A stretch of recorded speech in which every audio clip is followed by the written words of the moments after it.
ఒకరోజు ఒక ఆమె ఇంట్లో ఒంటరిగా ఉంది. తను పడుకుందామని పడుకుంది. అప్పుడు తన ఇంటి దగ్గరికి ఒకతనొచ్చి అని డోర్ కొట్టాడు. తను చాలా భయపడింది. డోర్ ఓపెన్ చేసింది. ఒక వ్యక్తి కనిపించాడు.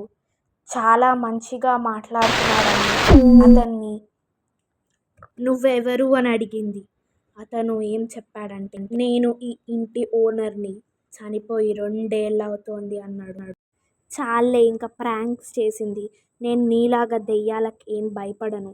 రాత్రొచ్చావని ఇలా భయపెడుతున్నావా" అని అంటుంది. అతను గట్టిగా నవ్వి సరే నమ్మకు అని అంటాడు. నెక్స్ట్ డే మార్నింగ్ వాళ్ళ పేరెంట్స్ ఇంటికి రిటర్న్ అవుతారు. అతన్ని చూసి స్పృహ కోల్పోతారు. దాని తర్వాత ఏమైందో తెలుసుకోవాలంటే సబ్స్క్రైబ్ చేసుకోండి.